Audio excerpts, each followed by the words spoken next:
اعوذ باللہ من الشیطان الرجیم بسم اللہ الرحمن الرحیم۔ ہسٹری وتھ شہزاد کے معزز ناظرین السلام علیکم۔ جب اللہ تعالیٰ نے تمام جنات کو حضرت سلیمان علیہ السلام کے تابع کر دیا تو تمام جنات حضرت سلیمان علیہ السلام کے دربار میں حاضر ہوا کرتے تھے اور عام لوگوں سے کلام بھی کیا کرتے تھے۔ ان میں کچھ شیاطین بادشاہ جنات بھی شامل تھے جنہوں نے عام انسانوں کو جادو سکھانا شروع کر دیا، جبکہ قرآن پاک میں اس کی کوئی تاکید نہیں کی گئی تھی۔ چونکہ وہ جنات حضرت سلیمان علیہ السلام کے تابع تھے، اس لیے بعض لوگوں نے ان کی باتوں پر عمل کرنا شروع کر دیا۔ اس طرح کالے جادو اور سفلی عملیات کی بنیاد رکھی گئی۔ لیکن سورہ بقرہ کی آیت نمبر 203 میں اللہ تعالیٰ کا فرمان ہے کہ حضرت سلیمان علیہ السلام نے کبھی شرک نہیں کیا اور ان کا ان جنات کے عملیات سے کوئی تعلق نہ تھا۔ یہاں سے ان دونوں فرشتوں کا تذکرہ شروع ہوتا ہے جن کو اللہ تعالیٰ نے اس معاشرے کو راہ راست پر لانے کے لیے انسانی روپ اور انسانی صفات دے کر زمین پر بھیجا۔ علماء اکرام کا کہنا ہے کہ جو قصہ ہاروت اور ماروت کے بارے میں ہے وہ پایا ثبوت ہے اور اس کا توکل یقینی ہے۔ قصہ کچھ یوں ہے کہ اللہ تعالیٰ نے ایک دن آسمانوں کے پردے ہٹا دیے اور فرشتوں نے زمین پر دیکھا کہ اہل زمین سنگین گناہوں میں مبتلا ہیں۔ شراب نوشی، قتل و غارت، زنا عام ہے۔ لوگ اس قدر گناہوں میں مبتلا ہیں کہ فرشتوں نے کہا، اے اللہ، یہ کیا ہے؟ اے رب، تو نے ان لوگوں کو دنیا میں اپنی عبادت اور اطاعت کے لیے بھیجا، لیکن ان کی یہ حالت ہے کہ ایسے گناہوں میں مبتلا ہیں، آپ فوری ان کی پکڑ کیوں نہیں کرتے؟ فرشتوں کو ان کے اعمال دیکھ کر سخت بیزاری ہوئی اور انہوں نے ان کے لیے بد دعا کی۔ اللہ تعالیٰ نے کہا کہ میری ذات اہل زمین سے پردوں میں ہے، اس لیے ان کو میرا خوف کم ہے، اور تم سب چونکہ ہر وقت میرے پاس موجود ہو، مجھے دیکھ سکتے ہو، اس لیے تم پر میری ہیبت اور خوف طاری ہے، اور تم میری عبادت کرتے ہو۔ جو خوف تم پر طاری ہے وہ اہل زمین پر نہیں، اس لیے ان سب سے یہ گناہ ہو جاتے ہیں۔ لیکن پھر بھی فرشتوں کو اس بات پر اطمینان نہ ہوا۔ اللہ تعالیٰ نے فرمایا، ٹھیک ہے، تم اپنے میں سے نیک اور پارسا فرشتے چن لو، میں ان کو زمین پر انسانوں کے درمیان بھیجتا ہوں، اور پھر میں دیکھتا ہوں جب وہ میرے پردے میں جائیں گے تو ان کے اعمال کیسے ہوں گے۔ حدیث میں آتا ہے، ملائکہ نے اپنے میں سے 3 فرشتے پیش کیے جن کو اللہ تعالیٰ نے انسانی صفات عطا کیں، اور فرمایا کہ جب تم زمین والوں میں شامل ہو جاؤ گے تو تم پر کچھ پابندیاں عائد ہوں گی۔ پہلا، شراب نہ پینا، دوسرا، زنا نہ کرنا، تیسرا، قتل نہ کرنا، اور چوتھا، کسی بت کو سجدہ نہ کرنا۔ جب ان کو زمین پر اتارنا چاہا تو ان میں سے ایک نے کہا، اے اللہ، مجھ سے یہ نہیں ہوگا، میں تیرے سامنے رہ کر تیری بندگی کرنا چاہتا ہوں۔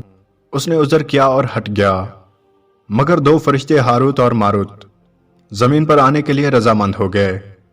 روایت میں آتا ہے کہ یہ دونوں فرشتے آسمانوں میں سب فرشتوں سے زیادہ عابد اور زاہد فرشتے تھے۔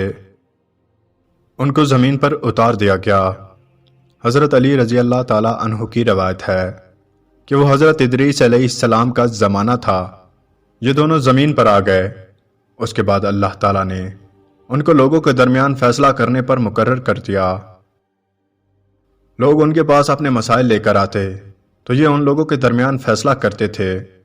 ایک مدت گزر گئی، ایک دن ایک عورت ان کے پاس آئی جو بہت حسین و جمیل تھی۔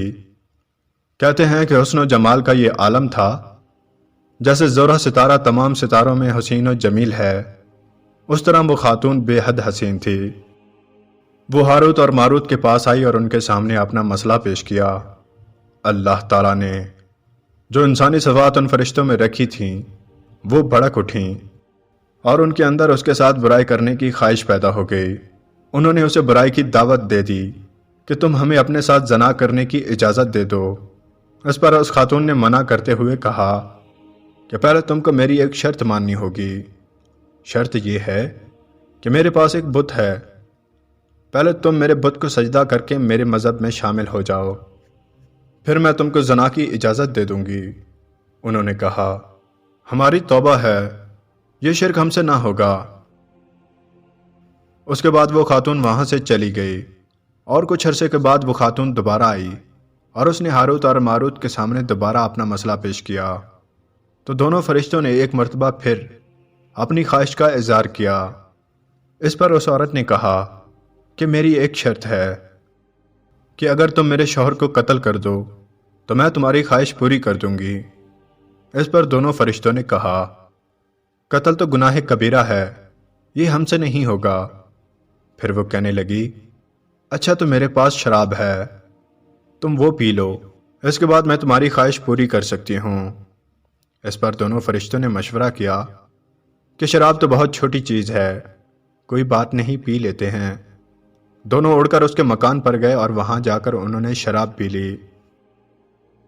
جب شراب پی لی تو اپنی حواس کھو بیٹھے اور بدحواسی میں انہوں نے اس عورت کے ساتھ زنا بھی کیا جس کا نام زہرہ تھا۔ اس کے بعد انہوں نے اس کے شوہر کو قتل کر دیا اور اس ڈر سے کہ کہیں وہ عورت لوگوں کو ان کے اس عمل سے آگاہ نہ کر دے، انہوں نے اس کے بت کو سجدہ بھی کر دیا۔ بت کو سجدہ کر کے وہ شرک میں پڑ گئے۔ جب یہ سب ہو گیا تو اللہ نے زمین اور آسمان کے پردوں کو ایک بار پھر ہٹا دیا۔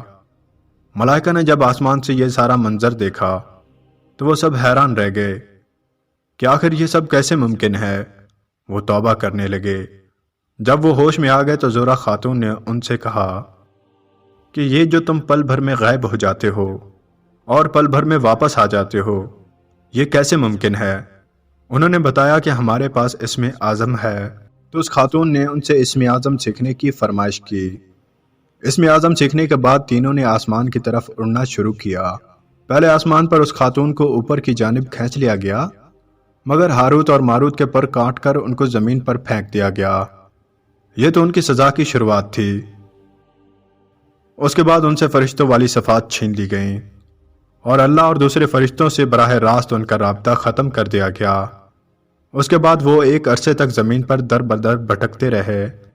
پھر انہیں پتہ چلا کہ ایک نبی کا دور ہے جس میں ایک جمعے کے بعد دوسرے جمعے دعا قبول ہو جاتی ہے۔ وہ اس نبی کے پاس یہ سوچ کر پہنچے کہ یہ اللہ سے ان کی معافی کی دعا کریں گے۔ جب وہ اس نبی کے پاس پہنچے تو اس نبی نے ہاروت اور ماروت کے لیے اللہ سے رجوع کیا، جس کا جواب ملا کہ سزا تو ان کو ملے گی، اب یہ خود فیصلہ کر لیں کہ دنیا میں لینی ہے یا آخرت میں۔ دونوں فرشتوں نے فیصلہ کیا کہ دنیا میں سزا لے لیتے ہیں، کیونکہ دنیا تو فانی ہے، جب یہ آخرت کی زندگی ابدی ہے۔ ایک روایت میں آتا ہے کہ بابل کے پاس ایک کنواں ہے جہاں ان کو الٹا لٹکا دیا گیا ہے اور قیامت تک وہ وہاں لٹکے رہیں گے۔ اس کے بعد ان کو واپس آسمان پر اٹھا لیا جائے گا۔ اس لیے آسمانوں کے فرشتے زمین والوں کے لیے دعا کرتے رہتے ہیں، کیونکہ انسان اللہ کے حجاب میں ہونے کے باوجود اس کی عبادت کرتے ہیں، لیکن نفسانی خواہشات ہیں جن کے سبب یہ گناہ کر بیٹھتے ہیں۔